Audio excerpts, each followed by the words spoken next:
Good morning students. मैं कीर्ति परोहा कक्षा 11वीं जीव विज्ञान की क्लास में आपका बहुत स्वागत करती हूँ। और बच्चों, आज हम आपके टेक्स्ट बुक में यूनिट नंबर 3 के पार्ट 1 जैव अणु के क्वेश्चन आंसर डिस्कस करेंगे। तो चलिए बच्चों शुरू करते हैं। सबसे पहले वस्तुनिष्ठ प्रश्न उत्तर हल करेंगे, जिसमें बहुविकल्पी प्रश्न है। कार्बोहाइड्रेट्स का सामान्य सूत्र है। कार्बोहाइड्रेट का जब हम नाम करते हैं तो आपको सहसा ग्लूकोज का केमिकल फॉर्मूला याद आ जाता है, C6H12O6। तो यहाँ पर भी पूछा कि कार्बोहाइड्रेट का सामान्य सूत्र क्या है, CxH2O इन्वर्टेड कॉमा में Y। दूसरा क्वेश्चन देखो, इंसुलिन है एक प्रोटीन हार्मोन।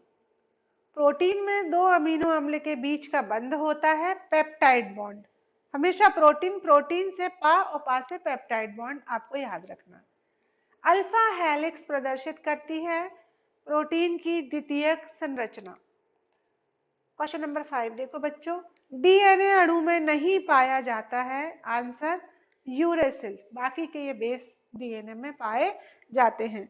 अगर आप डीएनए का स्ट्रक्चर पढ़ना चाहते हैं या बहुत उसको डिटेल में समझना चाहते हैं तो आप 12th बायोलॉजी में स्ट्रक्चर ऑफ डीएनए वाला जो वीडियो है उसको आप डाउनलोड करके देख सकते हैं। नेक्स्ट देखिए, रिक्त स्थानों की पूर्ति कीजिए। न्यूक्लियोटाइड का एक अणु पेंटोस शर्करा नाइट्रोजनी क्षारक व डैश से मिलकर बनता है। तो यहाँ न्यूक्लियोटाइड, टाइड शब्द आया, इसका मतलब है कि तीन चीजें इसमें कॉम्बिनेशन में है। तो उसमें से पहली हो गई पेंटोस शुगर, दूसरी नाइट्रोजनस क्षारक और तीसरा हो जाएगा फास्फोरिक अम्ल। तो न्यूक्लियोटाइड तीन से मिलकर बनता है, पेंटोस शर्करा, नाइट्रोजनी क्षारक और फास्फोरिक अम्ल। सेकंड नंबर का देखिए, मोम व कोलेस्ट्रॉल एक प्रकार के, तो ये लिपिड में आते हैं। जितने मोम, वैक्स और कोलेस्ट्रॉल है वो सारे लिपिड या वसा के अंतर्गत आते हैं। थर्ड देखिए, ग्लाइसिन एक उदासीन अमीनो अम्ल है जबकि लाइसिन क्षारीय है। चौथा क्वेश्चन, सिस्टीन अमीनो अम्ल में सल्फर भी पाया जाता है। छठवा, हिस्टोन प्रमुख न्यूक्लियो प्रोटीन होती है। हिस्टोन प्रोटीन जो होती है वो मेन न्यूक्लियो प्रोटीन होती है जो कि डीएनए पैकेजिंग में काम करती है। छठवा देखो, आरएनए में थायमीन के स्थान पर यूरेसिल पाया जाता है। डीएनए में क्या पाया जाता है, एटीसीजी पाया जाता है, एडेनिन, ग्वानिन, थायमीन, साइटोसिन। तो यहाँ पे थायमीन की जगह आरएनए में यूरेसिल बेस पाया जाता है। नेक्स्ट देखते बच्चों, एक वाक्य शब्द में उत्तर। आरएनए व डीएनए की शर्कराओं के नाम लिखो।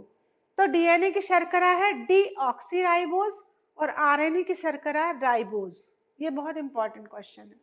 दूसरा देखो, एक अम्लीय व एक क्षारीय अमीनो अम्ल के नाम लिखो। तो अमीनो अम्ल अम्लीय वाला कौन सा होगा, एसिडिक नेचर वाला ग्लूटामिक एसिड, और क्षारीय नेचर का होगा आर्जिनिन।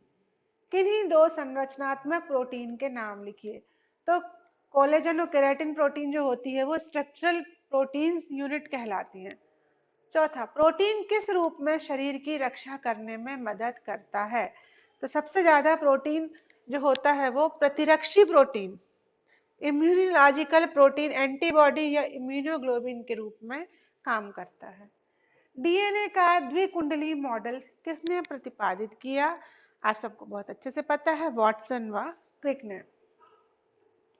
सबसे मीठी शर्करा का नाम लिखिए। Answer fructose. सही जोड़ी बनाइए, ये आता है 5 नंबर के क्वेश्चन में बच्चों। तो यहाँ पर इंपॉर्टेंट में देखें तो राइबोज का इससे मैच हो रहा है 5 कार्बन अणु। 5 कार्बन अणु मिलकर राइबोज शुगर का स्ट्रक्चर बनाते हैं। दूसरा है हीमोग्लोबिन।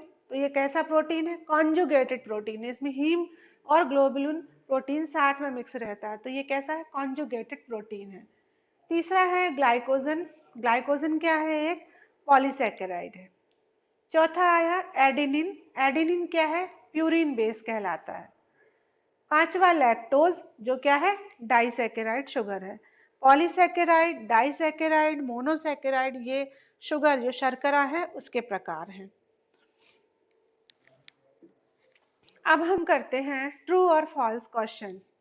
तो पहला देखें, न्यूक्लियोसाइड अणु एक पेंटोज शर्करा व नाइट्रोजनी क्षारक से मिलकर बना होता है। अब देखिए हमने इसके पहले पढ़ा था न्यूक्लियोटाइड, अब यहाँ पर है न्यूक्लियोसाइड।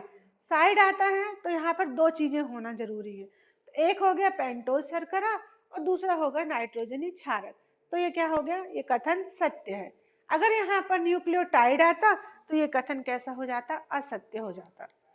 दूसरा देखो, कोशिका के लघु अणु दीर्घ अणुओं से कम महत्वपूर्ण होते हैं, मतलब जो छोटे अणु हैं वो बड़े अणुओं से कम इंपॉर्टेंट है। तो ये शब्द कथन कैसा है, असत्य। सभी अणु उतने ही इंपॉर्टेंट हैं, चाहे वो छोटे हों या दीर्घ। सभी कोश की जीवों में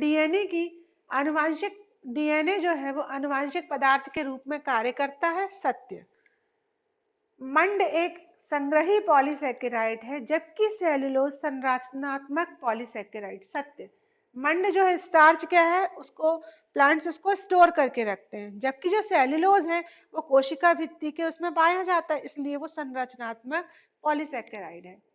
अमीनो अम्लों में COOH समूह नहीं पाया जाता, असत्य। जो भी अम्ल कैटेगरी उसमें COOH समूह पाया जाता है। अब चलते हैं अति लघुत्तरी प्रश्नों की तरफ।